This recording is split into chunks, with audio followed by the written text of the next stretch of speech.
You are now entering the court of Judge Emma Marie Keiko. The people are real. The cases are real. The rulings are final. This is Judge Emma.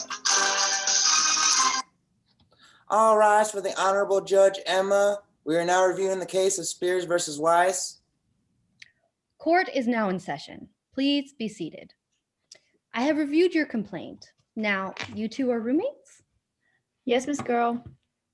Diana, you're wrong. It's Miss Judge. Yes, and we've been roommates for about 1 semester now. And let me tell you, this girl is crazy. I've never met anyone like her. She's out of this world. She might be not even from this world. Whatever, she's crazy. Why do you think we don't invite you out anymore, Fiona? Stop. Girl, miss, that's Judge It's Emma. Judge Emma. Make sure you know how to dress an arbiter. Be quiet. This is a court of law. According to Lucas, using informal language to address a judge makes you both sound ridiculous and hurts your cause from the beginning. All right. How did you guys become roommates? Our post on Craigslist that she had one room open in her 3-bedroom apartment. At the time, I was living out of my car, so an apartment room was really nice to me and really appealing. So I messaged her saying that I was interested, and she said yes. And now we split the rent 3 ways, me, her, and Eric. But Eric is not here because he doesn't care about this case, which I think is wrong. He should care about this case. It's a very important issue, probably one of the most important court cases and issues of all time, at least to me. Yeah, that's true. I allowed him to be one of my roommates, but now I deeply regret my decision. And you're here to dispute who is the true owner of the fish who must not be named? Okay. Miss Spears, you may present your first argument. Now remember, it's very important to think and clearly speak. Everything you say does affect my judgment. Well, technically it is Aiden's fish, but I'm the one who takes care of it and feeds it and cleans its tank and takes it on walks, and all Aiden does is sleep all day. I love that fish and he doesn't. Who cares that I sleep all day? No one cares. I make more money than you, loser. You sit in your room all day and worry about nothing. Like, get over it. Stop worrying. How dare you, you stupid little... Order! Order in the court! Thank you. Fiona, is this correct? You take the fish who must not be named on walks?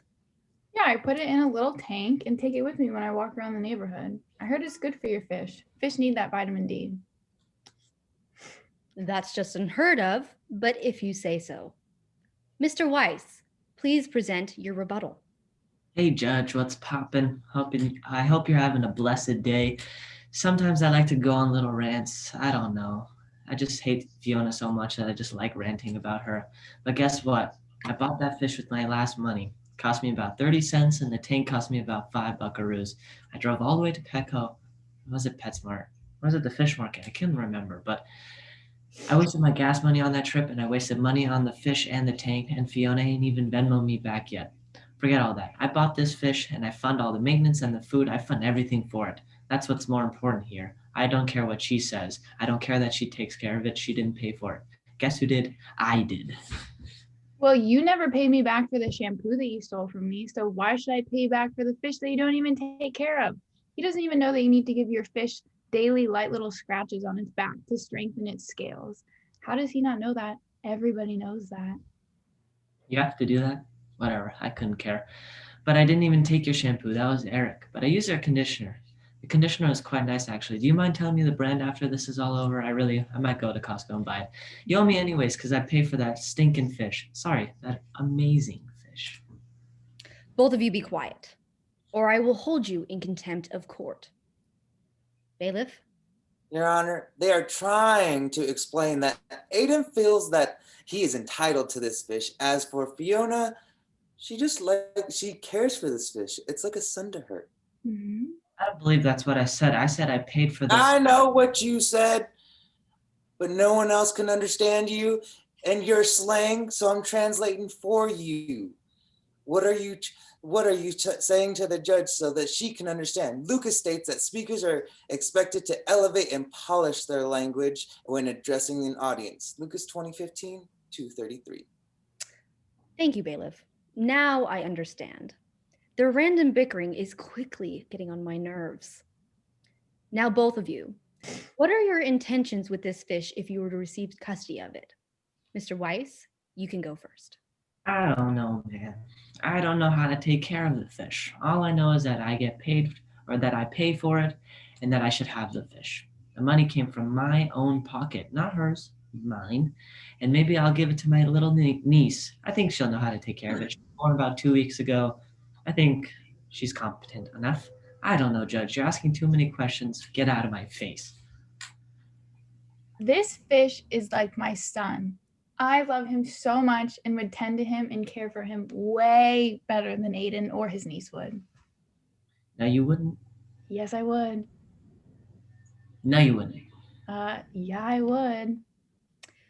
Bailiff, translation, please.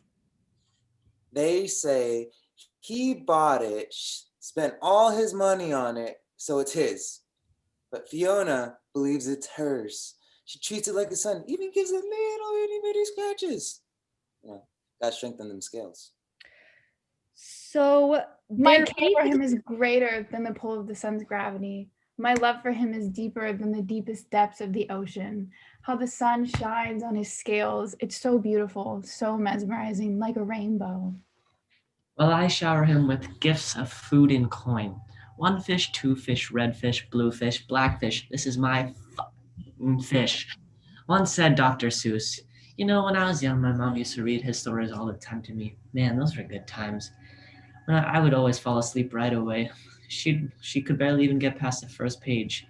Nice little bedtime story. Sometimes I wish I didn't grow up because then I wouldn't be in this wretched situation with this strange and crazy woman. That is enough. This flowery language has no place in a court of law. According to Lucas, it would have been more appropriate to use straightforward language and stay on topic. My patience with this farce is at an end.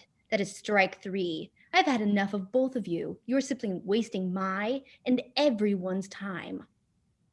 Please, please, please, please, pretty please, don't throw this case out. If you do, I'd cry. Like, actually, I don't want to cry right now. Please, I'm not in the mood. This is important to me. I care more about that fish. Actually, no, I don't care about the fish at all. I care more about Fiona not getting the fish than the actual fish itself. I hate her, and if you throw this case out, I'm going to need some words with you after, Missy Judge. For once, I actually agree with Aiden. Please, Judge, I'll do anything. Please just give me the fish. No. Not only did you come into my courtroom clearly without preparing beforehand, but you butchered the English language using slang. You could not stop bickering, so the topic was lost. And then you tried to convince me not with evidence, but with flowery poetry. Case thrown out. Come back when you can use language appropriately.